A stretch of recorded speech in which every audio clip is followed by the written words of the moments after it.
ሰላም ጤና ይስጥልኝ እንደምን ከረማችሁ እንደምን ሰነበታችሁ እንግዲህ ዛሬም ተመልሻለሁኝ በዛሬው ኮፊ ዊዝ ሄዋን ፖድካስት ላይ ላወራው የምፈልገው ጉዳይ በጣም ብዙ ሰዎች የሚቸገሩበትን ጉዳይ ነው እንግዲህ ብዙ ሰዎች ወደ አሜሪካን ሀገር ለመምጣት በተለያዩ ምክንያቶች የB1 B2 ቪዛ የሚባለውን ወይም ደግሞ የጉብኝት ቪዛን አፕላይ ያደርጋሉ ነገር ግን በጣም በአብዛኛው ጊዜ በሚያስበል ሁኔታ አፕሊኬሽናቸው ዲናይ ይደረጋል ወይም ደግሞ ቪዛ ይከለከላሉ ለምን እንደሆነ እንኳን ሳያውቁት ማለት ነው እና በዛሬው የኮፊ ዊዝ ሄዋን ፕሮግራም ኤፒሶድ ላይ ላወራው የምፈልገው ጉዳይ ለምንድን ነው የሚከለከሉት የB1 B2 ቪዛ የመፈቀድ ቻንሳችንን ለመጨመር ምንድነው ማድረግ ያለብን ህጉስ ምን ይላል የሚለውን ቀለል ባለ መልኩ ለማንኛውም ሰው ሰምቶት እንዲረዳው በሚያስችል መልኩ አቀርብላችኋለሁ ማለት ነው ሶ በዚህ ፕሮግራም ላይ ከቨር ማደርጋቸው ኢሹዎች B1 B2 ቪዛ ምንድነው B1 B2 ቪዛ እንድንከለከል የሚያደርጉ ነገሮች ምንድናቸው ህጉስ ምን ይላል ቻንሳችንንስ የተሻለ ለማድረግ ከፍ ለማድረግ ምን ማድረግ አለብን ከኛ የሚጠበቀው ነገር ምንድነው የሚለውን እናያለን ወደ መጨረሻ አካባቢ ብዙ ሰዎች የሚሸወዱበትን በተለያዩ ኤጀንሲዎች ደላሎች የአሜሪካ ቪዛ እናስገኛለን የሚሉ ሰዎች ለነሱ በመሸወድ ብዙ ስህተቶችን ይሰራሉ እሱም ላይ መጣበታለሁ እንዴት አድርገን እንደዚህ አይነት ሰዎችን አይደንቲፋይ ማድረግ እንችላለን እንደዚህ አይነት ድርጅቶችን ሊሸውዱ ሊያታልሉ ሊያጭበረብሩ የሚሞክሩ ሰዎችን እንዴት አድርገን አይደንቲፋይ ማድረግ እንችላለን የሚለውን ነገር እናያለን ማለት ነው አብራችሁኝ ቆዩ ለቻናሌ አዲስ ከሆናችሁ እንደዚህ አይነትና ሌሎችም በጣም ጠቃሚ የሆኑ ጉዳዮችን በየሳምንቱ እያነሳሁኝ በጉዳዩ ላይ የተሻለ ዕውቀት ያላቸውን ሰዎች እየጋበዝኩኝም ጭምር ለእናንተ ይጠቅማል ይበጃል ያልኩትን ፕሮግራሞች አደርሳለሁኝ ስለዚህ ሰብስክራይብ በማድረግ የኖቲፊኬሽን ምልክቷን በመጫን ላይክ ሼር ኮሜንት በማድረግ የፕሮግራሜ ተከታታይ እንድትሆኑ ጋብዛለሁኝ አብራችሁ ይቆዩ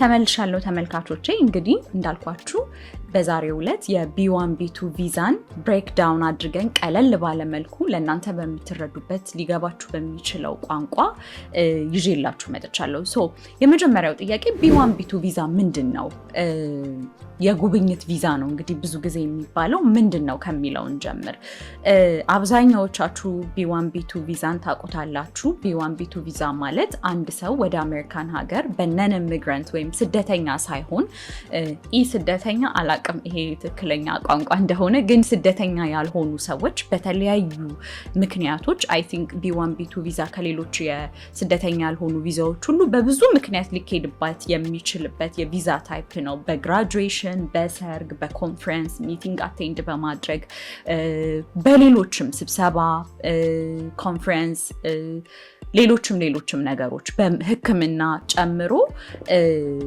አሜሪካን ሀገር የB1 B2 ቪዛ ብዙ ጊዜ ሁለቱንም አንድ ላይ ነው አፕላይ የሚደረገው የጉብኝት ቪዛ ይባላል ለአጭር ጊዜ አሜሪካን ሀገር ከገቡ በኋላ እስከ 6 ወር ድረስ መቆየት ይቻላል በዚህ ቪዛ አፕላይ ይደረጋል አፕላይ በሚደረግበት ሰዓት እንግዲህ የተለያዩ ሪኳየርመንቶች አሉ የመጀመሪያው DS 160 የሚባለውን ፎርም መሙላት ነው እንግዲህ DS 160 የሚባለው ፎርም ከተሞላ በኋላ የተለያዩ ጥያቄዎች አሉት እሱ ላይ ለምንድን ነው የምትሄዱት መቼ ነው የምትገቡት መቼ ነው የምትወጡት ከዚህ በፊት አሜሪካ ገብታችሁ ታውቃላችሁ ወይ ቪዛችሁ ሪጀክት ተደርጎ ያውቃል ወይ a number of questions በወንጀል ተጠርጥራችሁ ተከሳችሁ ታውቃላችሁ ወይ በቴሮሪዝም በጣም ብዙ ጥያቄዎች አሉት እንግዲህ በራሱ 30 ደቂቃ 1 ሰዓት ከዛም በላይ ለአንዳንድ ሰዎች የሚፈጅ DS 160 የሚባል ፎርም አለ እሱን ትሞላላችሁ እሱን ከሞላችሁ በኋላ እንግዲህ ከዛ በኋላ ክፍያ ነው እንግዲህ የሚፈጸመው ክፍያው I think አሁን ላይ $180 ወይም ከዛ በላይ ገብቷል በኢትዮጵያ እንግዲህ መንዝራችሁት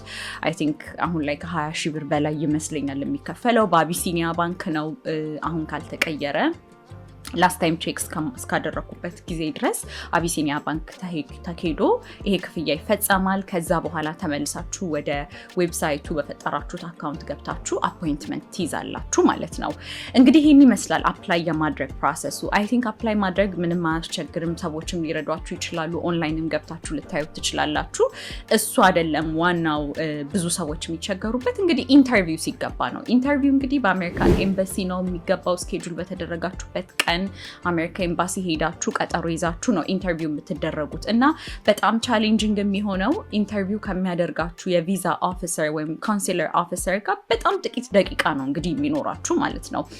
በዛች ጥቂት ደቂቃ ውስጥ ራሳችሁን ገልጻችሁ ያንን የቪዛ ኦፊሰር አሳምናችሁ፣ በተለይ ደግሞ በኢትዮጵያ ኮንቴክስት በጣም ከብዙ ሰው እንደሰማሁት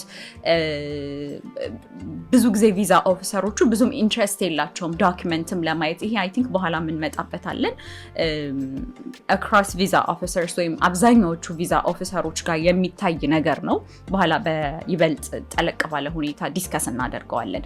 ከዛ በፊት ግን በጣም ብዙ ሰዎች ዲናይ ይደረጋሉ። ኦን ዋት ግራውንድ ወይም ደግሞ በምን ቤዝ ወይም ደግሞ ምን ላይ ተመርኩዘው ነው ቪዛችሁን ዲናይ የሚያደርጓችሁ የሚለውን ነገር እንድንመለከት ፈልጋለሁ። ምክንያቱም ህጉ በጣም ኢምፖርታንት ነው። ህጉን ከተረዳ ነው በምን ምክንያት ነው ዲናይ የሚያደርጉን። ኢንተርቪው በሚያደርገን ጊዜ አንድ የሆነ አሜሪካዊ የቪዛ ኮንሱለር ዲፕሎማት እኛም በሚያዋራን ጊዜ ጭንቅላት ውስጥ ያለው ነገር ምንድን ነው፣ ህጉስ ምን እንዲያደርግ ነው የሚፈቅድለት የሚለውን ስንረዳ አይ ቲንክ አስተሳሰባችንን በዛው ይቀረጽና የተሻለ ተዘጋጅተን ሞር ፕሪፔርድ ሆነን እንድንሄድ ያደርገናል ብዬ ስለማምን ማለት ነው። እንግዲህ ይሄንን ቪዛ ዲናይ በምትደረጉበት ሰዓት ይሄንን ዲናይ የተደረጋችሁበትን ምክንያት ወይም በአጠቃላይ የቪዛውን ኢንተርቪው የሚደነግገው ወይም ሬጉሌት የሚያደርገው ህግ የኢሚግሬሽን እና ናሽናሊቲ ሎ የሚባል አሜሪካን ሀገር ያለ የኢሚግሬሽን ጉዳዮች ላይ የሚያጠነጥን ህግ ነው። ከዛም ስፔሲፊካሊ ብዙ ሰዎች ሰምታችሁ ከሆነ ዲናይ አድርጎኝ ነጭ ወረቀት ሰጠኝ፣ ምን እንደሆነ አላቅም፣ ይቅርታ አለኝ ይላሉ እና ምንድነው የሚለው ብላችሁ እዛ ላይ በፊት ልምድ ያላችሁ ሰዎች የገባችሁ የተከለከላችሁ ሰዎች በደንብ ካያችሁት የሚጠቅሱት ህግ የኢሚግሬሽን ኤንድ ናሽናሊቲ አክት አርቲክል ወይም ደግሞ አንቀጽ 214 ቢን ነው። አንቀጽ 214 ቢን ጠቅሰው ይከለክላሉ ማለት ነው። 214 ቢ ምንድነው የሚለውን ደግሞ እንመልከት። ይሄንን በደንብ እንድትረዱት በአማርኛም ተረጉመዋለሁ፣ ግን I think it's really important ምን እንደሚል word for word ቃል በቃል ማንበብ ማለት ነው። ሶ እንግዲህ የኢሚግሬሽን and Nationality Act section 214 B ምንድነው የሚለው? Every alien shall be presumed to be an immigrant until he establishes to the satisfaction of the consular officer at the time of application for visa and the immigration officers at the time of application for admission that he is entitled to a non-immigrant status under section 101A15. So ይሄ እንግዲህ ምንድነው የሚለው? ኢንተርቪው በሚያደርጉበት ሰዓት የቪዛ ኮንሱለር አሰምሽኑ ወይም በጭንቅላቱ አንተ ወይም አንቺ እዛ ቦታ ላይ የመጣሽው አሜሪካን ሀገር ሄደሽ ልትቀሪ ነው ብሎ የማሰብ መብት አለው ወይም ማሰብ አለበት። ሶ አሰምሽኑ ምንድነው? አንድ ሰው አሜሪካን ኤምባሲ B1 B2 ቪዛ ወይም ደግሞ ኤኒ ነን ኢሚግራንት ቪዛ አፕላይ አድርጎ ሲሄድ ይሄ ሰውዬ ሊቀር ነው፣ ጥርጣሬው እሱ ነው። ሶ ምንድነው ይሄ አርቲክል የሚለው? አንለስ ኢንተርቪው ሊደረግ የመጣው ሰው እሱም በሚያሳምን ሁኔታ በዶክመንት ሊሆን ይችላል፣ በንግግር በቃል በማሳመን ሊሆን ይችላል፣ ካላሳመነው በስተቀር ኢንተርቪው የሚያደርገው ሰው ሄዶ አሜሪካን ሀገር ሊቀር ነው ብሎ ማሰብ መብት አለው ወይም ደግሞ ግዴታ አለበት። ሊያስብ ይችላል፣ ይፈቀድለታል። ፕሪዘምፕሽኑ ወይም አሰምፕሽኑ የሚሆነው ኦኬ ይሄ ሰው ቤተልሔም የምትባል ሴት መታ አፕላይ አድርጋ ኢንተርቪው ስትጠራ ቤተልሔም አሜሪካን ሀገር ሄዳ ልትቀር ነው ብሎ ነው የሚያስበው። አሰምሽኑ ይሄ ህግ የሚደነግገው ወይም የሚያስቀምጠው ምንድነው? ቤተልሔም ሄዳ አሜሪካ ልትቀር ነው ብሎ ነው የሚያስበው ገና ኢንተርቪው ከመጀመሩ በፊት ማለት ነው። ስለዚህ ይህን አስተሳሰቡን የመቀየር ወይም ደግሞ እሱን የማሳመን ሳቲስፋይድ ሆኖ ቤተልሔምን እንዲያምናት የማድረግ ኃላፊነት ያለባት ቤተልሔም ናት። ይሄ ደግሞ በምንድን ነው የሚወሰነው? በምትናገረው ነገር፣ በሚጠይቃትን ጥያቄ የምትመልስበት መንገድ፣ ይዛ የመጣችው ዶክመንት የመሳሰሉት ነገሮች ናቸው። ስለዚህ ብዙ ጊዜ በጣም ብዙ ሰው ዲናይ የሚደረገው is because እነሱ የሚያስቡት ሄደው ሊቀሩ ነው ብለው ነው። በጭንቅላታቸው ሰስፒሺየስ ናቸው፣ ጥርጣሬ ያላቸው። ማንኛውም ሰው ሲመጣ ህጉን ማስቀምጦላቸዋል፣ ህጉን ፈቅዶላቸዋል፣ ሄደው ሊቀሩ ነው ብለው ነው የሚያስቡት። ስለዚህ it's up to us እኛንን እዛ ጋር B1 B2 ቪዛ አፕላይ ያደረግን ሰዎች ኢንተርቪው ስንቀርብ እነሱን የማሳመን ግዴታ የሚኖርብን ማለት ነው። ስለዚህ አንዴ ይሄንን ከተረዳን አይ ቲንክ ከዛ በኋላ የምንዘጋጅበትን መንገድ ይቀረጻል ወይም ደግሞ based on that assumption ነው የምንዘጋጀው ብዬ የማስበው ማለት ነው። ይረዳናል ብዬ አስባለሁ ማለት ነው። ሶ ይሄንን ካልን ያንን የኢሚግሬሽን ኦፊሰር or የቪዛ ኦፊሰር በነገራችን ላይ ይሄ አሁን ያነበብኩት ፓርት ሁለት ሴክሽን አለው። የመጀመሪያው ቪዛ አፕላይ በምናደርግበት ሰዓት ኤምባሲ ሄደን ኢንተርቪው ስንደረግ አይ ቲንክ በጣም ከባዱ ፓርት እሱ ነው። ሁለተኛው ደግሞ አሜሪካን ሀገር ፍላይ አድርገን መተን ኤርፖርት ውስጥ ገብተን ታውቁታላችሁ አሜሪካን ሀገር ያላችሁ ሰዎች የኢሚግሬሽን ኦፊሰሮችን የሆምላንድ ሴኩሪቲ ስታፍ እናናግራለን ከመግባታችን በፊት እና እዛም ጋር ዲናይ ልንደረግ እንችላለን። በነገራችን ላይ ቪዛ ማግኘት አሜሪካ መግባትን እንትን አያደርግም፣ ጋራንቲ አያደርግም። ይሄን ታውቃላችሁ።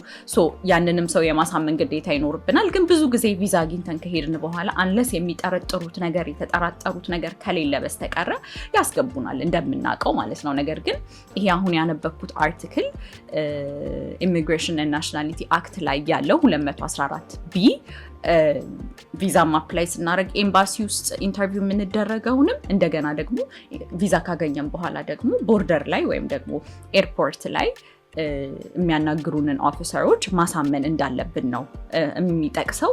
አሁን ግን በዛሬው ፕሮግራም ፎከስ የማደርገው የኤምባሲውን ወይም ደግሞ ሀገራችን ሆነን አፕላይ ስናደርግ እንዴት አድርገን ቪዛውን ወይም ደግሞ እንዴት አድርገን ኦፊሰሩን ማሳመን እንችላለን ስለሚለው ጉዳይ ነው ማለት ነው።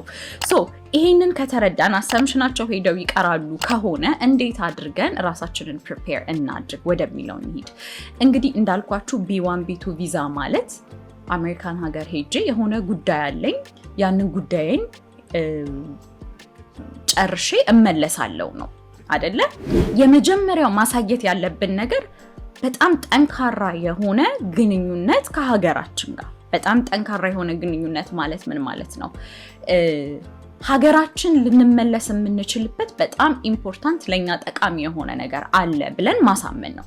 ይሄ በምን ሊገለጽ ይችላል? ለምሳሌ ቤተሰብ አለኝ፣ እኔ ሚስትና 3-4 ልጆች አሉኝ። ሀገሬ መመለስ አለብኝ። አሜሪካ ያለኝ ጉዳይ ስብሰባዬን፣ ሰርጌን፣ ግራጁዌሽኔን ወይም መዝናኛዬን ወይም whatever the case may be ለእናንተ አፕላይ የምታደርጉበት ጉዳይን ከጨረስኩኝ በኋላ እመለሳለሁ። ምክንያቱም የሚጠብቁኝ ልጆች፣ ሚስት ወይም ባል አለኝ፣ ቤተሰብ አለኝ። ሶ ስትሮንግ ታይ ሊሆን ይችላል ያ።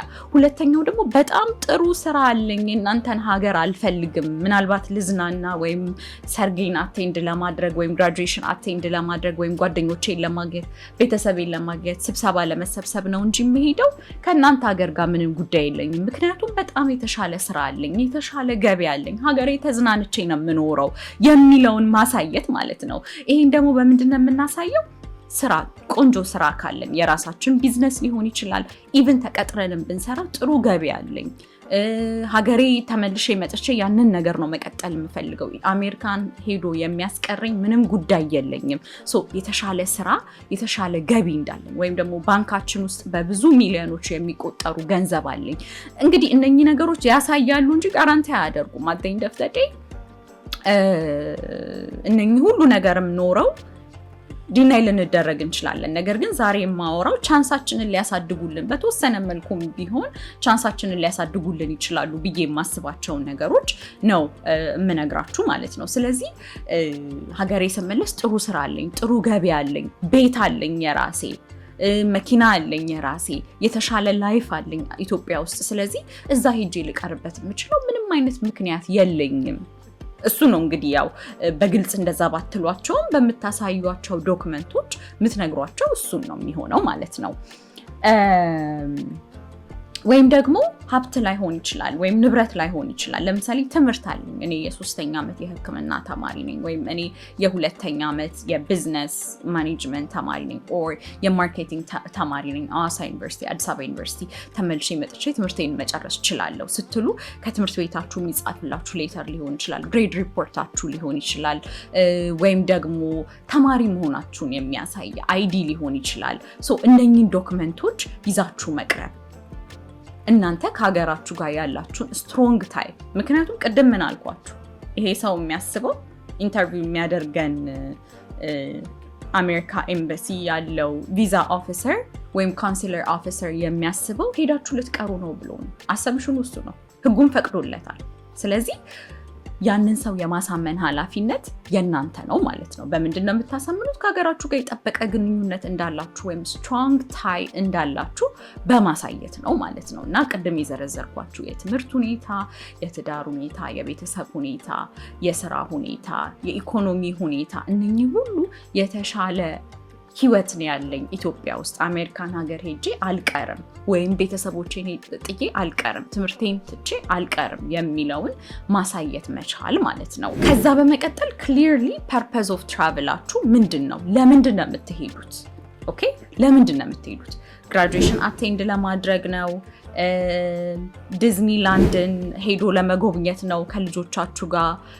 ወይንስ ሚቲንግ አቴንድ ለማድረግ ነው ወይ ወዘተረፈ። ለምሳሌ አሁን ሚቲንግ አቴንድ ለማድረግ ከሆነ በስራ በኩል ምናልባት ስራው ከሆነ ሁሉን ነገር የሚከፍለው ያንን የሚያሳይ ሌተር ወይም ደግሞ ደብዳቤ ይዞ መሄድ። ለምሳሌ አሜሪካን ሀገር መታችሁ ሰርግ ከሆነ አቴንድ የምታደርጉት የሰርጉ ኢንቪቴሽን፣ ኦኬ፣ ማን ነው ኢንቫይት ያደረጋችሁ? የት ነው ቤታቸው? ሰርጉ የት ነው የሚካሄደው? ቡክ ተደርጓል ወይ ቦታው?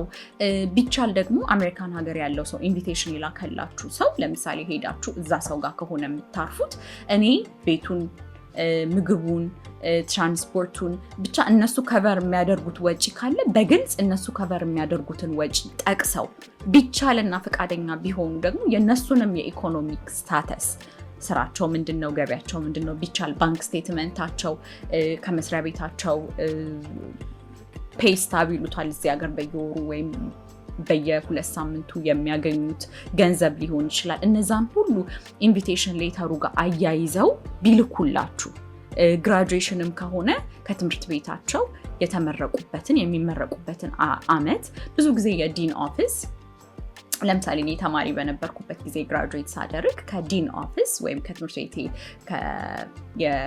የግራድ ስኩል የዲን ኦፊስ የስቱደንት ኦፊስ ሄጄ ለቤተሰቦቼ የኢንቪቴሽን አስወጥቼ ነበረ። ሌሎችም ሰዎች እንደዚህ ያደርጋሉ። ስማቸውን ጠቅሳችሁ ለምሳሌ እናታችሁም ከሆነች እህታችሁም ከሆነች ስሟ ተጠቅሶ በዚህ ዕለት እገሌ የሚባል ሰው ስለሚመረቅ ዩኒቨርሲቲያችን በዚህ ሀገር በዚህ ስቴት በዚህ ሎኬሽን ይገኛል፣ መታችሁ የደስታችን ተካፋይ እንድትሆኑ የሚል ሌተር ዩኒቨርሲቲው ራሱ ይጽፋል ማለት ነው። እሱን አያይዞ የምታርፉበትን ቦታ ሆቴል ነው የምትይዙት ወይስ እዛ ሰው ጋር ነው የምታርፉት? ያ ሰው የት ነው የሚኖረው? ኢኮኖሚክ ስታተሱ ምን ይመስላል? በቂ ነው ወይ እናንተን ተቀብሎ ሆስት አድርጎ ሁሉ ነገራችሁን ችሎ ለማኖር ለምትሄዱበት ጊዜ ለሳምንትም ሆነ ለ15 ቀን የምትሄዱበትን ጊዜ እናንተን ስፖንሰር ለማድረግ በቂ ነው ወይ? ወይም ደግሞ ጥሩ የኢኮኖሚ ደረጃ ላይ የምትገኙ ከሆነ የራሳችሁን ትኬት ከፍላችሁ አሜሪካን ሀገር መታችሁ ሆቴል ይዛችሁ ወይም ኤርቢኤንቢ ይዛችሁ ምግባችሁን ችላችሁ ሁሉን ወጫችሁን ችላችሁ ለመቀመጥ ለሳምንትም ለ15 ቀንም ለጠየቃችሁበት ጊዜ በቂ የኢኮኖሚ ሁኔታ አላችሁ ወይ?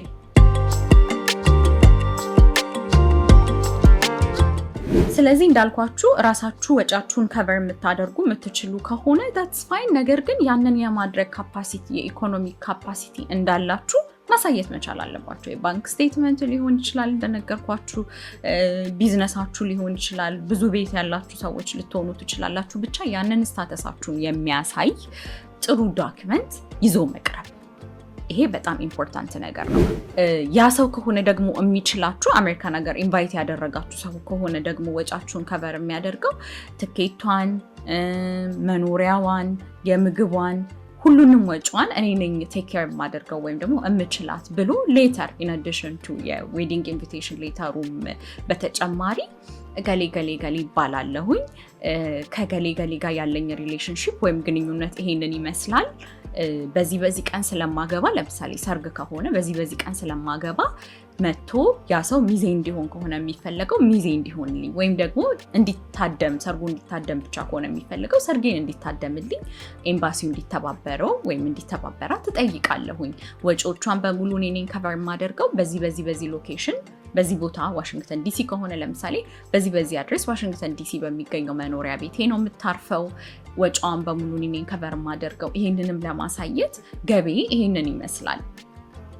ይሄ ግዴታ አይደለም፣ ነገር ግን ኬዛችሁን ያጠነክረዋል ነው። ገቢ ይሄንን ይመስላል ብሎ የባንክ ስቴትመንት ሊሆን ይችላል፣ የሚሰራውን ስራ ፔስታብ ሊሆን ይችላል። አያይዞ ጥሩ ዶክመንት፣ ኬዛችሁን የሚያጠነክር ዶክመንት መላክ ማለት ነው። ሶ የምትሄዱበትን ፐርፐዝ ኦፍ ቪዚት እንደዛ አድርጎ ማስተካከል፣ የምርም አሜሪካን ሀገር ሰው ቪዚት ለማድረግ እንደምትሄዱ የምርም ፐርፐዛችሁ ሪል እንደሆነ ማሳመን አንደኛው ፓርት ነው ማለት ነው። ስለዚህ ሁለት ነገሮች ነው ዲስከስ ያደረግነው። ከእናንተ የሚጠበቀው ኢትዮጵያ እንደምትመለሱ የሚያሳይ ስትሮንግ ታይ ወይም የጠበቀ ግንኙነት ከሀገራችሁ ጋር በተለያዩ መንገዶች ኤኒቲንግ ያንን ሊያሳይ የሚችል የኢኮኖሚ ሁኔታ፣ የትዳር፣ የልጆች፣ የቤተሰብ፣ የስራ ሁኔታን ጨምሮ ሌሎችም ያላችሁበትን ሁኔታ የሚያሳይ ሀገራችሁ መመለስ እንደምትፈልጉ የሚያሳዩ ነገሮችን ማቅረብ። በሁለተኝነት ደግሞ ኢንቫይት የተደረጋችሁበትን ቦታ ስብሰባም ከሆነ ቤተሰብ ለመጠየቅም ከሆነ በትክክል ኢንቪቴሽኑን ማቅረብ፣ ማን ነው ወጫችሁን ከቨር የሚያደርገው የሚለውን በግልጽ ማሳየት። ራሳችሁን ከሆናችሁ ኢንቫይት ያደረጋችሁም ሰው ከሆነ አቅሙ እንዳላችሁ፣ ራሳችሁ ከሆናችሁ ኢንቫይት ያደረጋችሁም ሰው ከሆነ አቅሙ እንዳለው በግልጽ ማሳየት ማለት ነው።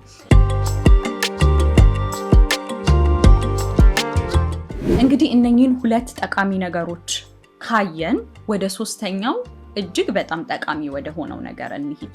ይሄ ኢንተርቪው ላይ እንዴት ነው መቅረብ ያለብን፣ ራሳችን እንዴት ነው ኬሪ ማድረግ ያለብን፣ ከኦፊሰሩ ጋር እንዴት ነው ኢንተራክት ማድረግ ያለብን የሚለውን እንመልከት። ይህንን ፖድካስት ለመስራት በምዘጋጅበት ጊዜ በጣም ብዙ ሪሰርቾችን ከማድረግ ከዚህ በፊት የተማርኳቸውን ነገሮች ሪፈር ከማድረግ ከማንበብ ባሻገር ኢትዮጵያ ውስጥ ለረጅም ጊዜ የሰራ ዲፕሎማት በተለያዩ ሀገሮች የቪዛ ኦፊሰር ሆኖ ወይም የቪዛ ኮንሱለር ኦፊሰር ሆኖ የሰራን ሰው የማናገር ወይም ኢንተርቪው የማድረግ እድል አግኝቼ ነበረ። ያንን ሰው እዚህ ፕሮግራም ላይ ለማቅረብ ሞክሬ ነበር። ነገር ግን አክቲቭሊ አሁንም በተመሳሳይ ፖዚሽን ላይ እየሰራ ያለ ሰው ስለነበረ ምናልባት ራሱን እዚህ ፕሮግራም ላይ ለማቅረብ ፍቃደኛ አልነበረም። ነገር ግን በጣም ብዙ የሚጠቅሙ ነገሮችን ነግሮኛል፣ ብዙ ነገሮችን ተምሬበታለሁ። ስለዚህ በዚህኛው በሶስተኛው ክፍል ወይም ሶስተኛ በጣም ጠቃሚ ነው ብዬ የምነግራችሁ ነገር ራሴ ከሰራሁት ሪሰርች፣ ከራሴ ፐርሰናል ኤክስፒሪየንስ፣ ከዚህ በፊት ከተማርኳቸው ነገሮች ባሻገር ይሄ ሰው ከልምዱ ራሱ ቪዛ ኦፊሰር ሆኖ ከሰራበት ያካፈለኝንም ነገሮች ጨምሬ ነው እንግዲህ የምነግራችሁ ማለት ነው። የመጀመሪያው ነገር ጥያቄ በምትጠየቁበት ሰዓት አዎ ወይም አይደለም ወይም በጣም አጭር መልስ ከመስጠት ተቆጠቡ። ምንድነው የምትሰሩት ስትባሉ እዚህ ቦታ ነው የምሰራው ብላችሁ ዝም ማለት ይሄ you're setting up yourself for failure። በቃ ራሳችሁን በጣም ለውድቀት እየዳረጋችሁ ነው ያላችሁት። ለምሳሌ የት ነው የምትሰሩት ስትባሉ የምሰራው እዚህ ድርጅት ነው። ለምሳሌ ሌትስ ሴይ አሜሪካን ኢንስቲትዩት ፎር ሪሰርች ወይም ደግሞ USAID ወይም ደግሞ የራሴ ቢዝነስ አለኝ ብሎ ዝም ከማለት የራሴ ቢዝነስ አለኝ፣ አስመጪና ላኪ ነኝ፣ ወይም ደግሞ ቡና ኤክስፖርት አደርጋለሁ፣ ቢዝነሱን የጀመርኩት የዛሬ 4 ዓመት ነው ብላችሁ ሞር ስለምትሰሩት ስራ ኤክስፓንድ ማድረግ ወይም ደግሞ እዚህ ቦታ ብቻ ነው የምሰራው ወይም ደግሞ ለምሳሌ UN የምትሰሩ ሰዎች ከሆናችሁ ለምሳሌ UN ነው የምሰራው ከማለት UN ነው የምሰራው ፖዚሽኔ ፕሮግራም ኦፊሰር ነው ወይም ደግሞ ማናጀር ነኝ ወይም ደግሞ ሂውመን ራይትስ ኦፊሰር ነኝ፣ ከዚህ ዓመተ ምህረት ጀምሮ ሰርቻለሁኝ፣ የምሰራባቸው ኤሪያዎች እነዚህ ይመስላሉ። ሲፈልግ ያ ሰው ያስቆማችሁ፣ በቂ ነው ብሎ ያስቆማችሁ። ነገር ግን yes or no answer ወይም ደግሞ በጣም አጭር አንሰር አትስጡ። ምክንያቱም ይሄ ሰው ምን እያደረገ ነው? አሰምሽን እኮ እየጠረጠራችሁ ነው። አሜሪካን ሀገር ሄዳችሁ ልትቀሩ ነው እያለ ያሰበ ነው። ስለዚህ ያን ሰው ማሳመን የምትችሉት ሌላ ጥያቄ በመፍጠር ወይም ደግሞ በጣም አጭር መልስ በመስጠት ምንም ሊያሳምነው የማይችል መልስ በመስጠት ሳይሆን ዲቴይልድ የሆነ አንድ ጥያቄ ሲጠይቃችሁ ለምሳሌ የት ነው የምትሄዱት ስትባሉ የሚሄደው አሜሪካን ሀገር ለምሳሌ ሲያትል የሚባል ስቴት ነው የሚሄደው።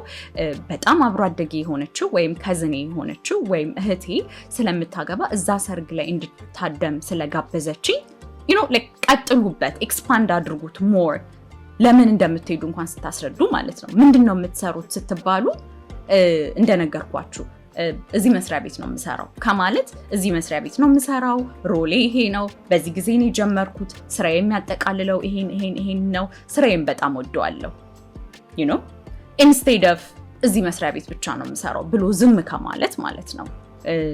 I hope clear ነው ብዬ አስባለሁኝ። አጭር መልሶች አትስጡ። እዚህ መስሪያ ቤት ነው የምሰራው ብላችሁ ብቻ አትናገሩ። ወይም የራሴ ቢዝነስ አለኝ። ምን አይነት ቢዝነስ ነው ያለ? ምን ያህል ፕሮፊት አለ? ምንድነው የምትሰራው? አስመጪ ነኝ። ምንድነው የምታስመጣው? አመታዊ ገቢ ሳይጠይቋችሁ ማስረዳት መቻል አለባችሁ። ለምሳሌ ኤሌክትሮኒክስ እቃ ከሆነ የምታስመጡት ኤሌክትሮኒክስ እቃ ከቻይና አስመጣለሁ። ይሄንን ቢዝነስ የጀመርኩት በ2014 ዓመተ ምህረት ነው ወይም በ2013 ዓመተ ምህረት ነው። ቢዝነሱ እያደገ መጥቶ አሁን ላይ 30 ኤምፕሎይዎች ወይም ተቀጣሪዎች አሉኝ። በተለያዩ ክፍለ ሀገራት እንደዚህ አይነት እቃዎችን አመላልሳለሁ ወይም ደግሞ እሸጣለሁ። ሱቆች አሉኝ፣ ብራንቾች አሉኝ። ሞር ስለ ስራችሁ እነሱን የሚያሳምን ፐርሰናል ሪሌሽንሺፕን ክሬት ማድረግ ትፈልጋላችሁ ከዛ ሰው ጋር አይደለ? ቢዝነሱን ሲጀምረው በጣም ትንሽ ነበረ፣ ነገር ግን አሁን እያደገ መጥቶ ይሄን ያህል ሚሊዮን ብር ቢዝነስ ሆኗል። በዛ ሰዓት ያ ሰው ያለው አሰምሽን ሄዳችሁ ልትቀሩ ነው። ነገር ግን ሞር ስለራሳችሁ በነገራችሁት ቁጥር ኦን ፐርሰናል ሌቭል አጭር ሰዓትን ቢኖርህ ወይም ቢኖርሽ ከዛ ሰው ጋር ኮኔክት እያደረጋችሁ ነው ያላችሁት። ምክንያቱም ያንን ሄዶ ሊቀር ነው የሚለውን አስተሳሰብ ለማስቀረት እየሞከራችሁ ነው። ቅድም የነገርኳችሁ ፍሬምወርክ አለ እነሱ የሚያስቡበት። ስለዚህ ትግላችን ያንን ፕሪዘምፕሽን ወይም ሄደው ይቀራሉ የሚለውን አሰምሽን ማስቀረት ነው። ያንን ማሸነፍ ነው፣ ማሳመን ነው። አጫጭር መልስ አትስጡ። የምትመልሱትን መልስ በሙሉ ሞር ኤክስፓንድድ የሆነ ሞር ክሊር የሆነ ክላሪፋይድ የሆነ መልስ ለመስጠት ሞክሩ። የመጀመሪያው እሱ ነው። ሁለተኛው ነገር በጣም ብዙ ሰዎች እኔ ባደረኩት ሪሰርችን በብዙ ሰዎች የምሰማው ኤምባሲ ስትገቡ የአሜሪካ ቪዛ ማለት የመንግስተ ሰማያት ቁልፍ አይደለም። ምንም የሚያርበተብታችሁ የሚያሸብራችሁ ጉዳይ የለም። ቢ ኮንፊደንት። ዶክመንት ስትይዙ 90,000 ዶክመንት ይዛችሁ ሄዳችሁ አንድ ዶክመንት ለማውጣት እዛ ጋር ሜስ መፍጠር፣ ግማሹ ይወድቃል፣ ግማሹ ይመነቃቀራል። ያ አውቶማቲካሊ ኦልሬዲ ሄዶ ሊቀር ነው ብሎ ያሰበ ሰው አለ። በጣም ብዙ ሰው ነው በቀን ኢንተርቪው የሚያደርጉት። 200-300 ሰው ኢንተርቪው ያደርጋሉ። ከእናንተ ከተመሰቃቀለ ዶክመንት ጋር ዲል ማድረግ የሚፈልግ ቪዛ ኦፊሰር የለም። 90,000 ዶክመንት ይዛችሁ አትሂዱ። በጣም ኢምፖርታንት የሆኑ 2 ወይም 3 ዶክመንት ይዛችሁ ሂዱ።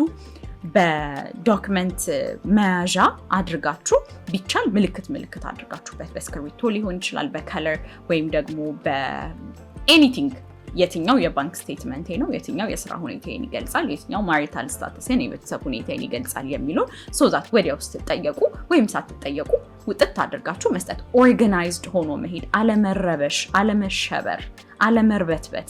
ምክንያቱም እንደነገርኳችሁ ነው what's the worst that could happen አሜሪካ መቅረት well so what አንደኛ ኔክስት ታይም ትሞክራላችሁ፣ ሁለተኛ በፈራችሁ፣ በተሸበራችሁ፣ በተርበተበታችሁ ዶክመንታችሁን በበታተናችሁ ቁጥር ያ ቪዛ ኦፊሰር የሚያስበው ኦኬ ዴስፐሬት ናቸው ነኝ፣ በቃ በጣም ዴስፐሬት ናቸው፣ በጣም ፈልገዋል፣ ሄደው ሊቀሩ ነው የሚለውን አስተሳሰብ እንደውም ሪኢንፎርስ እያደረገለት ነው የሚሄደው። ስለዚህ ዶክመንታችሁን በስነ ስርዓት ፓይል አድርጋችሁ የሚያስፈልጋችሁን ዶክመንት ብቻ 3-4 ዶክመንት በጣም ኢምፖርታንት የሆነች ዶክመንት ለይታችሁ የትኛው ነው የሚለውን አይታችሁ እዛ ስትቀርቡ በኮንፊደንስ ራስ መተማመን በተሞላበት ሁኔታ ይሄ ዶክመንቴ፣ የባንክ ስቴትመንት ይሄንን ይመስላል፣ የስራ ሁኔታዬ ይሄ ነው፣ የቤቴ ካርታ ፕላን ይሄንን ይመስላል ብላችሁ መስጠት፣ ኦርጋናይዝድ መሆን ሁለተኛው በጣም ኢምፖርታንት ነገር ነው። ምክንያቱም እነኚህ ሰዎች አልፈርድባቸውም። 300 ሰው ነው ኢንተርቪው የሚያደርጉት በቀን፣ 200 ሰው ነው ኢንተርቪው የሚያደርጉት በቀን። ስለዚህ እያንዳንዱን ሰው በትዕግስት ጨርስ፣ ችግር የለውም፣ ቀስ ብለህ ስጠኝ ለማለት ጊዜው የላቸውም። ስለዚህ ይሄንን በማሰብ ቢያንስ ስራቸውን በተወሰነ መልኩ ማቅለል። ምክንያቱም ቪዛ ፈልገን ይሄድ ነው አደ ኢንድ ኦፍ ዘ ዴይ እነሱ ሀገር ለመግባት ነው እያመለከትን ያለ ነው። ስለዚህ ስራቸውን በተወሰነ መልኩ ለማቅለል መሞከር፣ ኦርጋናይዝድ መሆን፣ ዶክመንቶቻችንን በስነ ስርዓት መሰብሰብ፣ መለየት፣ በተጠየቅን ሰዓት ወይም ደግሞ ባንጠየቅን መስጠት በፈለግን ሰዓት አውጥተን ኦርጋናይዝድ በሆነ መልኩ መስጠት ሁለተኛው በጣም ኢምፖርታንት ነጥብ ነው ማለት ነው። ብዙ ሰዎች ላይ የሚታየው ነገር ሸምድዶ መሄድ፣ መልሶችን ሸምድዶ መሄድ። በቃ this is the worst possible thing you could do። እንግሊዝኛ መቻል ሪኳየርመንት አይደለም። እንግሊዝኛ የምትችሉ ከሆነና ራሳችሁን በእንግሊዝኛ የምትገልጹ ከሆነ መልካም ጥሩ። እንግሊዝኛ የማትችሉ ከሆነ አስተርጓሚ ማስመጣት ትችላላችሁ። ወይ ደግሞ አሁን ላይ በጣም ብዙ ቪዛ ኦፊሰሮች ራሳቸው አማርኛ ያወራሉ፣ በአማርኛ ይጠይቋቸዋል። ነገር ግን መልስ ሸምድዳችሁ አትሂዱ። ፕሪፔርድ መሆን መዘጋጀት ማለት መልስ መሸምደድ ማለት አይደለም። ናቹራል በሆነ መልኩ ኦኬ፣ ተፈጥሯዊ በሆነ መልኩ ጥያቄውን ኮንቨርሴሽናል ማድረግ ወይም ደግሞ ንግግራችሁን ኮንቨርሴሽናል ማድረግ። የት ነው የምትሄዱት ስትባሉ የሚሄደው እዚህ ቦታ እዚህ አድረስ የሸመደዳችሁ እንደሆነ ያውቃሉ። እነዚህ ሰዎች ሂውመን ኢንተራክሽንን ማስተር ያደረጉ በጣም ብዙ ሰዎችን ያዩ ብዙ ቪዛዎችን ዲና ያደረጉ ሰዎች ናቸው። ስለዚህ ማን ነርቨስ ሆኗል፣ ማን ሸምድዶን የመጣው የሚለውን ነገር በቀላሉ ማወቅ ይችላሉ። ስለዚህ መልሳችሁን አትሸምድዱ፣ ተዘጋጁ። እንዲህ አይነት ጥያቄዎች ልጠየቅ እችላለሁ። ለምሳሌ ስለ ስራዬ ልጠየቅ እችላለሁ። ስለ ስራዬ ምንድነው መግለጽ የምችለው? የት ነው የምሰራው? ሮሌ ምንድነው ወይም ታይትሌ ምንድነው? ከመቼ ጀምሮ ነው እዛ መስሪያ ቤት መስራት የጀመርኩት? ሮሌ ምን ኢንቮልቭ ያደርጋል? ለምሳሌ አድቮኬሲ ከሆነ ወይም ደግሞ ቢዝነስ ላይ ያላችሁ ሰዎች ከሆናችሁ ለምሳሌ ኢምፖርት ኤክስፖርት ከሆነ ወይም የልብስ የመሸጥ ቢዝነስ ከሆነ እነኛን ነገሮች ኮምፕሬሄንሲቭ በሆነ መልኩ በአት ዘ ሴም ታይም ፕሪሳይስ ወይም ደግሞ በአጭሩ ኤክስፓንድ አድርጋችሁ ለመመለስ መሞከር ኢንስቴድ ኦፍ ሸምድዶ ከመሄድ ማለት ነው። ሶ መሸምደድ አያዋጣም። ያውቃሉ ሸምድዳችሁ እንደሄዳችሁ በእናንተ ፌቨር የሚሰራ ነገር አይደለም። ሶ አትሸምድዱ፣ ኮንፊደንት ሆናችሁ ተዘጋጁ። መዘጋጀት ማለት ግን መሸምደድ ማለት አይደለም። ራስ በመተማመን ባለበት ሁኔታ መግለጽ፣ ጥያቄዎችን ተረጋግቶ ኮንፊደንት ሆኖ መግለጽ፣ ነገር ግን አለመሸምደድ። ይሄ በጣም ኢምፖርታንት ፖይንት ነው ማለት ነው። ሶ እነኚህን ካደረጋችሁ በሚያስፈልጋችሁን ዶክመንት ካቀረባችሁ፣ ስትጠየቁ አጫጭር መልሶችን ከመስጠት ከተቆጠባችሁ፣ ኮንፊደንት ለመሆን አንዳንድ ጊዜ ፌክ ኢት ቲል ዩ ሜክ ኢት የሚባል አባባል አለ። እንደው ኮንፊደንት መሆን እንኳን ቢከብዳችሁ አሜሪካን ሀገር መምጣት በጣም ብትፈልጉ እንኳን፣ ምክንያቱም እኔም በዛ ፖዚሽን ላይ ነበርኩ። አንዳንድ ጊዜ ነርቨስ ይሆናል፣ ግን አንዳንድ ጊዜ ማስመሰልም ራሱ በጣም ብትፈልጉትም ኮንፊደንት ለመሆን መሞከር። በቃ ምንድነው ወርስት ነገር ሀፕን ሊያደርግ የሚችለው? ብከለከል ነው አይደለ? በቃ ይሄ ደግሞ የዓለም ፍጻሜ አይደለም፣ ብከለከልም ኢትስ ኦኬ የሚለውን አስተሳሰብ መያዝ አይ ቲንክ ሞር በራስ መተማመን እንዲኖረን፣ ጥያቄዎችን በትክክል እንድንመልስ፣ አሁን ያልኳችሁን ነገሮች እንድናደርግ፣ ካልም እንድንሆን፣ ዶክመንቶቻችን የሚያስፈልጉ ዶክመንቶችን ኦርጋናይዝ አድርገን በተጠየቅንበት ሰዓት እንድንሰጥ የሚያደርጉን ነገሮች ናቸው። ስለዚህ እነኚህን ነገሮች ማድረግ በጣም በጣም በጣም አስፈላጊ ነው ማለት ነው። እነኚህን ኢምፖርታንት ነገሮች ካደረግን በኋላ አሁን ደግሞ ወደ ፌክ ኤጀንሲዎች ወይም በተሳሳተ መልኩ ሰዎችን ለማጭበርበር ተብሎ ቪዛ እናሰጣለን ስለሚሉ ሰዎች ወይም ደግሞ ኤጀንሲዎች እናውራ። የመጀመሪያው ነገር የአሜሪካ ኤምባሲ ወይም ደግሞ የአሜሪካን ሀገር ቪዛን ማንም ሰው እደግመዋለሁ ኢንተርቪው ከሚያደርጋችሁ ሰው ወይም ደግሞ ኢንተርቪው ከሚያደርጋችሁ ቪዛ ኦፊሰር ወይም ኮንሱለር ኦፊሰር ውጪ ማንም ሰው ሊያሰጣችሁ አይችልም። ሶ ማንኛውም ሰው አውትካምን ፕሮሚስ ካደረገላችሁ ወይም ደግሞ ቪዛ አሰጣችኋለሁ ብሎ ሲጀምር ሩጡ፣ አምልጡ። ገንዘባችሁን ማትፈልጉት ከሆነ ኮንቨርሴሽኑን ቀጥሉት። ኦኬ የተወሰነ 700-800 ሺህ ብር ኤክስትራ ካላችሁ you don't mind losing። አንዳንዴ 1 ሚሊዮንም እንደሚጠይቁ ሰምቻለሁኝ። ሶ ኤክስትራ 1 ሚሊዮን ብር ካላችሁና if you don't mind losing it ኮንቨርሴሽኑን ቀጥሉት። ነገር ግን መሸወድ የማትፈልጉ ከሆነ anybody outcome promise ከሚያደርግ ሰው ሩጡ። አውትካምን ፕሮሚስ ካደረገ አውቶማቲካሊ ያ ሰው እየዋሸ ነው፣ ጀኒዩን አይደለም፣ ሌጂቲሜት አይደለም።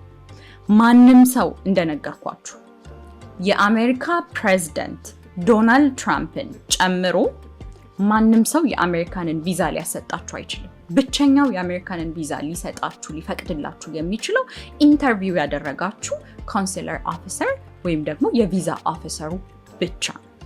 ሶ በየቦታው ሄደው ተቀምጠው ድርጅት ከፍተው ኤጀንሲ ከፍተው በደላላ ቪዛ እናስገኛለን ብለው የሚሰሩ ሰዎች በሙሉ ውሸት ነው። ቪዛ አፕሊኬሽናችሁን መሙላት ሊያግዟችሁ ይችላሉ፣ ወይም ደግሞ ኦፖርቹኒቲዎችን እንድታገኙ ሊረዷችሁ ይችላሉ። ኦኬ ሚቲንጎች ካሉ አሜሪካን ሀገር የሚካሄዱ እዛ ሚቲንግ ላይ እንድትሳተፉ ኢንቪቴሽን ሊሰጧችሁ ይችላሉ። ቪዛ አፕሊኬሽናችሁን ሊሞሉላችሁ ይችላሉ። ወይም ደግሞ የሚያገባ ሰው ወይም ግራጁዌት የሚያደርግ ዘመድ ያላቸው ሰዎች እባካችሁ ኢንቪቴሽን ላኩልኝ ብለው ኢንቪቴሽን ሊያሰጧችሁ ይችላሉ። ከዛ ውጭ ግን ማንም ሰው የአሜሪካንን ቪዛ ሊያሰጣችሁ አይችልም። ፒሪየድ። አይ ቲንክ ይሄን ነገር ማወቅ የመጀመሪያው መሰረታዊ ነገር ነው ብዬ አስባለሁ። ማንም ሰው የአሜሪካ ቪዛንን የማሰጠት መብት ወይም ችሎታ እንደሌለው ማለት ነው። እራሳችሁ ናችሁ ይዛችሁት በምትቀርቡት ዶክመንት ከዛ ሰው ጋር ከቪዛ ኦፊሰሩ ጋር በምታደርጉት ኢንተራክሽን ልታሳምኑ ላታሳምኑ የምትችሉት። ሰዎች ሊረዷችሁ ይችላሉ፣ አይረዷችሁም አላልኩም። እንደነገርኳችሁ ኢንቪቴሽን በመላክ የሆነ ፕሮግራም ላይ እንድትሳተፉ። ለምሳሌ አሁን ብዙ ጊዜ እዚህ አሜሪካን ሀገር የአበሾች ሳከር ቶርናመንት ወይም ደግሞ የእግር ኳስ ጨዋታ በየአመቱ ይዘጋጃል አይደለ? አሁን በዚህ አመት ለምሳሌ ሲያትል ላይ ነው የሚዘጋጀው፣ እዚህ ያለሁበት ማለት ነው። እና እዛ ላይ እንድትታደሙ ኢንቪቴሽን የሚልኩ ሰዎች ሊኖሩ ይችላሉ። ወይም ደግሞ መታችሁ የሙዚቃ ስራ ማቅረብ ወይም አርት ኤኒ ካይንድ ኦፍ አርት ለማቅረብ ኢንቫይት ልትደረጉ ትችላላችሁ አይደለ? ለምሳሌ የምትመረቅ እህት ካለቻችሁ እህታችሁ ኢንቫይት ልታረጋችሁ ትችላለች። ወይም ደግሞ የሆነ ስብሰባ በየአመቱ የሚዘጋጁ የመንግስት ስብሰባዎች ካሉ ለምሳሌ እዛ ስብሰባ ላይ እንድትጋበዙ ኢንቪቴሽን ወይም የግብዣ መጥሪያ ወይም የግብዣ ካርድ የሆነ ድርጅት ሊሰጣችሁ ይችላል። ከዛም አልፎ ተርፎ ደግሞ ቪዛ ፕሮሰሳችሁን ወይም አፕሊኬሽናችሁን ሊሞላላችሁ ይችላል። ወይም የቪዛ አፕሊኬሽን ፊያችሁን ወይም የሚከፈለውን ሊከፍልላችሁ ይችላል። ከዛ በተረፈ ግን ቪዛ አሰጣችኋለሁ ማለት አይችልም ማንም ሰው። ምክንያቱም መብቱም ስልጣኑም ችሎታውም ስለሌለው። ቪዛ መስጠት የሚችለው ብቸኛ ሰው ኢንተርቪው ያደረጋችሁ ሰው ነው። ስለዚህ እባካችሁ በጣም ደጋግሜ የምናገረው አንድ ነገር ቢኖር ማንም ሰው ቪዛ ሊያሰጣችሁ አይችልም። ማንም ኤጀንሲ የአሜሪካ ቪዛን አሰጣችኋለሁ ቢል ውሸት ነው። ሊረዳችሁ ይችላል ኦፍ ኮርስ እንደነገርኳችሁ ኢንቪቴሽን በመስጠት ፕሮሰሱን ጋይድ በማድረግ። ነገር ግን በዛ ቦታ ላይ በዛ ሰዓት ላይ በዛች ደቂቃ ላይ ከዛ ሰው ጋር ቅድም እንደነገርኳችሁ ማሳመን ስትችሉ ብቻ ነው ቪዛውን የምታገኙት ማለት ነው። ምክንያቱም ይህንን የማወራው በጣም ብዙ ሰዎች በቅርብ እንኳን የሰማሁት ታሪክ ስላለ ነው። ከ700,000 ብር በላይ ተቀብለው ቪዛ እናሰጣለን ብለው ነገር ግን ገንዘባቸው ቀልጦ የቀሩ ብዙ ሰዎች አሉ። አንድ ታሪክ አይደለም፣ በተደጋጋሚ እንደዚህ አይነት ታሪኮችን ስለምንሰማ ነው። ስለዚህ ራሳችሁን ጠብቁ ከእንደዚህ አይነት ሰዎች፣ ከእንደዚህ አይነት ኤጀንሲዎች። በትክክለኛው መንገድ ቪዛ ማግኘት በምትችሉበት መንገድ ሂዱ። እንደነገርኳችሁ B1 B2 ቪዛ ብዙ አማራጮች አሉት። አሜሪካን ሀገር ዘመድ ካላችሁ ኢቭን ክሪስማስን ሄጄ ቪዚት አደርጋለሁ ብላችሁ አፕላይ ማድረግ ትችላላችሁ። አፕላይ ማድረግ አይከለከልም። ወይም ያ ሰው ከዛ ሰው ጋር ተመሳሳይ ላስት ኔም እህታችሁ፣ ወንድማችሁ፣ እናታችሁ፣ አባታችሁ መሆን የለበትም። ኦኬ። ለምሳሌ ከአመት ከምናምን በፊት ጥሩ ምሳሌ ብነግራችሁ፣ እኔ እዚህ ሆኜ ጓደኛዬ መታ ምንም የስጋ ዝምድና የሌለኝ ጓደኛዬን ኢንቪቴሽን ልኬላት ቪዛ አግኝታለች። መታ እዚህ ሀገር እኔን ቪዚት እንድታደርገኝ ማለት ነው። መታ ቪዚት ታድርገኝ፣ እኔ ጋር ነው የምታርፈው፣ እኔ ጋር ነው የምትቀመጠው። ትኬቷን ራሷ ብትችልም ነገር ግን ስትመጣ ግን እኔ ጋር እንድታርፍ ቤቴ እዚህ ቦታ ነው እኔ ጋር ነው የምትቀመጠው ብዬ ቪዛ ኢንቪቴሽን ልኬላት ቪዛ አግኝታለች። ብዙ ሰዎች በእንደዚህ አይነት ሁኔታ ቪዛ ያገኙ ሰዎች አሉ። ነገር ግን መላኬ ብቻ በቂ አይደለም። ያቺ የኔ ጓደኛ ጥሩ ስራ የነበራት ያንንም ደግሞ ማሳየት የቻለች አሁን ቅድም ዲስከስ ያደረኳቸውን ነገሮች ማሟላት ችላ ቪዛ ኦፊሰሩን ወይም ኦፊሰሯን ማሳመን ስለቻለች ነው ቪዛ ያገኘችው ማለት ነው። ስለዚህ በትክክለኛው መንገድ ቪዛ ማግኘት ልትችሉ ትችላላችሁ፣ ቅድም ያልኳችሁን መስፈርቶች ካሟላችሁ ማለት ነው። ከዛ ውጪ ግን የትኛውም ኤጀንሲ፣ የትኛውም ደላላ፣ የትኛውም ተቋም ቪዛ አስገኛችኋለሁ ብሎ ቃል ከገባ አውቶማቲካሊ ሐሰት ነው፣ አውቶማቲካሊ ውሸት ነው። መሮጥ ነው ያለባችሁ ከዛ ሰው ወይም ከዛ ተቋም ማለት ነው። ምክንያቱም ማንም ሰው ቪዛ ማግኘት ወይም ማስገኘት አይችልም። ቪዛ እንድታገኙ የሚረዷችሁ ነጥቦች ቅድም ዲስከስ ያደረግናቸው ናቸው። እንደዛም ሁሉ አድርጓችሁ ላታገኙ ትችላላችሁ። እኔም እያልኳችሁ ያለሁት ይሄን ሁሉ ነገር ስላደረጋችሁ ታገኛላችሁ ማለት ሳይሆን ቻንሳችሁን ወይም እድላችሁን ይጨምራሉ ብዬ ያሰብኳቸውን ነገሮች ነው ሼር ያደረኳችሁ። ስለዚህ እንግዲህ እነኚህ ነገሮች በጣም ብዙ ሰዎች ሲጠይቁ የምሰማቸው ብዙ ሰዎች የሚቸገሩባቸው እዚህ ሀገርም ያለን ዲያስፖራዎች ኢትዮጵያውያን እናት፣ አባት፣ እህት፣ ወንድም እዚህ ሀገር በቪዚተር ቪዛ እንዲመጡ ብዙ እንሞክራለን። ብዙ ጊዜ ዲናይ እንደረጋለን። ስለዚህ ብዙ ጥያቄዎችን ስለምሰማ ኢትዮጵያም ካሉ ሰዎች እዚህም ካሉ ሰዎች ይሄንን ነገር ዲስከስ ማድረግ አለብን ብዬ ስላሰብኩኝ ነው። እንግዲህ አይ ሆፕ ከዚህ ዲስከሽን የሆነ ነገር ትምህርት ወስዳችሁበታል፣ ትምህርት ተምራችሁበታል። ራሳችሁን ከማይሆኑ ሰዎች ከማይሆኑ ኤጀንሲዎች እንደምትጠብቁ ተስፋ አደርጋለሁኝ። ሌሎች ጥያቄዎች ካላችሁ በሌሎች ቪዛዎች ጉዳይ እንዳወራ እንድናገር ወይም ሌሎች ሰዎችን በኢሚግሬሽን ጉዳይ ላይ ደግሞ የጠለቀ እውቀት ያላቸውን ሰዎች እንድጋብዝ የምትፈልጉባቸው ጉዳዮች ካሉ በኮሜንት አሳውቁኝ። በተቻለኝ መጠን እነኛንም ኢሹዎች ከቨር ለማድረግ ሌሎችንም ሰዎች ለመጋበዝ እሞክራለሁኝ። አይ ሆፕ ጠቃሚ የሆነ ነገር አንዲትም ነገር ብትሆን ወስዳችኋል ብዬ አስባለሁኝ። ስለተከታተላችሁኝ በጣም አመሰግናለሁ። እንዳልኳችሁ አዲስ ከሆናችሁ ላይክ፣ ሰብስክራይብ፣ ሼር አድርጉ። በሚቀጥለው ሳምንት ደግሞ በተመሳሳይ ሁኔታ ሌሎች ጠቃሚ ጉዳዮችን ይዤ እመለሳለሁ። ቴንክ ዩ ሶ ማች ፎር ካሚንግ። መልካም ጊዜ